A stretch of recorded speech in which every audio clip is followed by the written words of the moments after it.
Ақ жамылғының астында жұмсақ, жастаны күйіп жанып жатқан келіншек көзін есік жаққа салды. Манадан бергі құшағындағы еркегі енді жарығы көмескі шағын дәлізде шалбарының ауымен алысып, құнжыңдап тұр. Сыдырғысы бұзылып қалған ба, онысы жоғары көтерілмей, анау қайта-қайта екі қолын одан ала алмай, ылди төмен жылқып әуре. Келіншек еденге салынған төсектің үстінде олай да былай да аунады. Күллі тамырын қуалай шымырлап аққан отты ағыс пен шиыршық атқан ширақ тән зар күйде.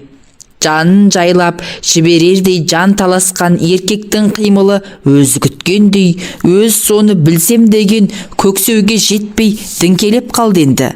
Сосын кешетін күйі қашаннан бергі жоғалып жүрсе де жаратылысы жалғыз жан алауы осы екен-ау. Осы екен деп басталатын рахаттың айы неге тез батып, жұлдызы неге тез сөнетініне таң әрі өкпелі. Мұның сонау тас төбесінен басталып, бірте-бірте екі жауырынның астымен өтіп, тамырларын қуалай жөңкілетіп, ғажайып ыстық ағыс күллі бөксесін күйдіріп жандырып, енді дегенде өліп өшіп жатқан еркегі өмірем қауіп төстен түсіп бара жатады.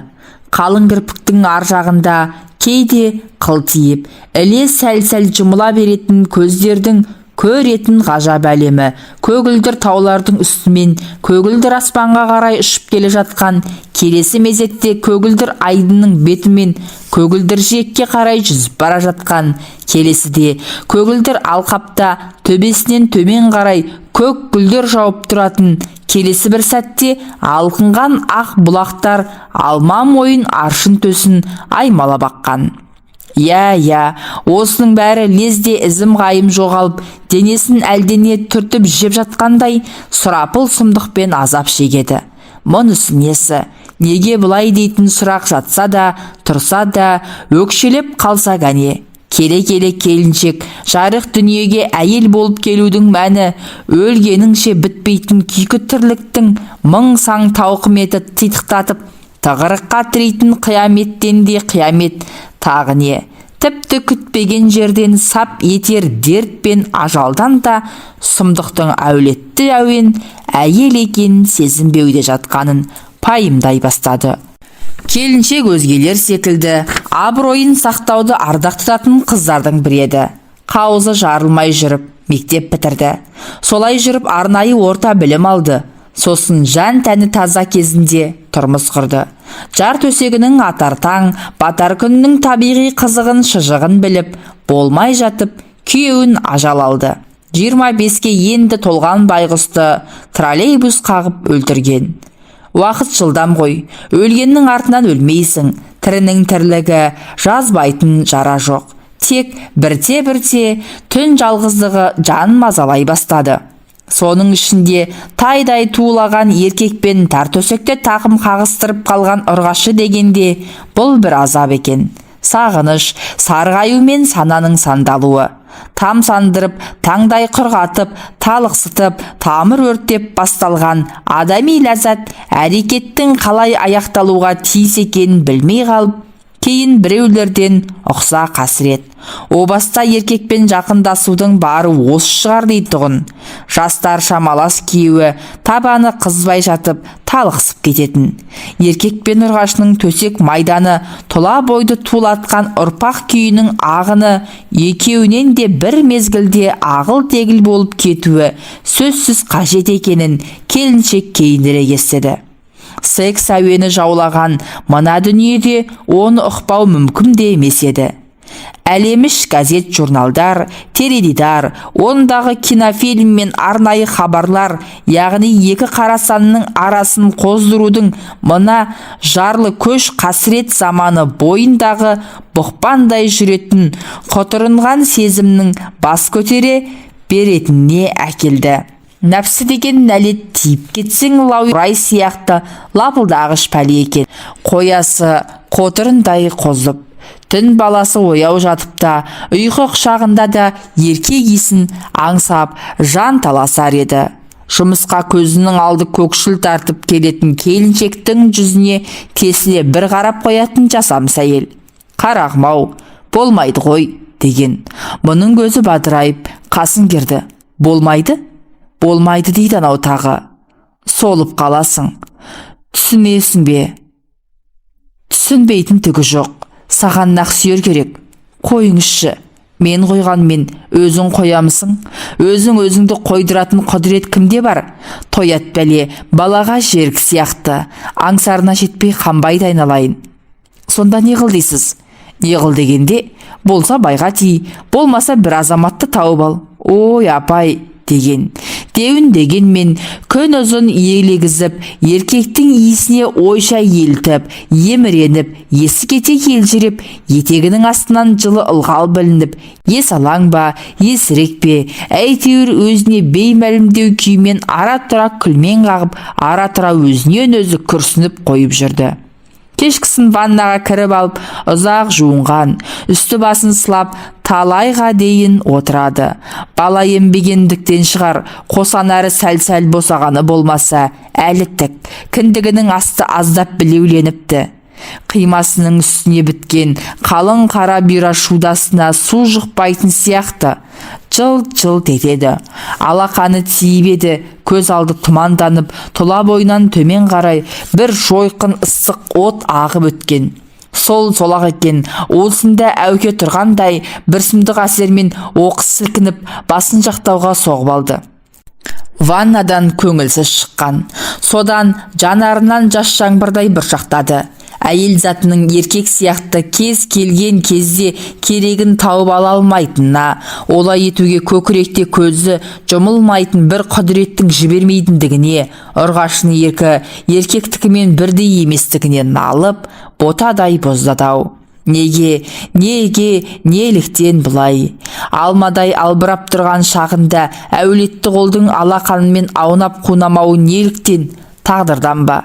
Тағдырдан деп қою өзін өзі жұбататын адамның әу бастан көнбіс мінез сірә. Әйел жолы жіңішке, ғұмырының оңға бұрылып, от баспай солға бұрылып, су кешпей жібектей естіліп өтуі әлі еркекке кеуке бастыра жұп болып, жұбы жазылмай ғұмыр кешіп жатқандардың мұрат парызы дейсең мейлі. Ал некенің ақ төсегінде етегі ашылып, Құдайдың құдіретімен қосағынан айырылып, есіл өмірдің еділ жайық ерке ағысын бойлап жүзе алмай, күннен күнге күйті тірліктен шаршап қалу ше. Келіншекке қылым сушылар жоқ емес. Автобуста, аялдамада, асханада тұла бойын тінте қарап, көзбен шешіндіріп, оймен аунатып, өзегі өртенетіндер, бірі жуа жылатындай тыпырақтап келіп, бірі жылы жұмсақты қазір көріп тұрғандай жымиып келіп, қарындас дейтін күн сайын көлеңкедей көлбеңдейді. Адамшы арамза қылық, ол еркек атаулының барлығы аусар, әңкі, алаяқ емесін, не бір нарғасқаның бар екенін біледі. Бірақ жақсы мен жамандықты қалай ажыратсын? Жақсы мен жаманды мидай араласатып жіберетін мына қу дүние оның алдындағы адамды адал мен арамзылығын танытып ажырата алмайтынға жіберді. Осылай сандаған сұрақтан сансырап, өзімен өзі алысып жүрген келіншек, өзімен бір бөлмеде, бір столда қарама-қарсы отыратын кәрі қыздың тірлігіне ден қоя бастады. Қыздың жасы бұдан үлкен болғанымен, өңі алмадай уылжып тұратын еді. Қас кеуде, қиылған бел, тұсақ бөксе, тоқ түзу балтыр, жүзінде алғызыр лең, лөп-лөп етіп тұрады. Күніне 3 мезгіл әлде біреумен міндетті түрде сөйлеседі. Сондай кезде даусы мүлде ұяңданып, сөздері жан тебірентер әуезбен ән салып тұрғандай естіледі. Еркіндігі, еркелігі қатар. Трубканың ар жағынан еміс-еміс естілетін қоңыр дауыс, қоңыр желдей естілеме. Қыз әткеншекке отырғандай тербетіледі. Әуелде келіншек бұған онша мән бермеуші еді. Бірте-бірте қызығатын болды. Әйел нәпсісінің ең осал тұсы әуестік, ұршықтай үйіріле бастаған. Содан бір күні әлгі еркек туралы қыздан сұрады. Жігітің бе? Нақсүйерім деп күлді анау. Ол не тағы? Ол ма? Ол менің тағдырым. Қыздың айтқанынан ұққаны нақсүйері үйелменді. Егер ерлі-зайыптылардың ерлі-зайыптылығын барша мойындап, заң бекітіп берсе, бұлар бір-біріне керектігін өздері ұйғарып, тағдырлары қосақтасылып қойған. Адамның тағдыры бостандығы. Ол бостандық ешбір заңға түкірмейді. Бостандығын түсінбеген, білмеген адам құл. Біреудің күйеуі ғой ол, деді келіншек қызға таңдана қарап. Болса ше, неге ондай еркек бір ғана елдікі?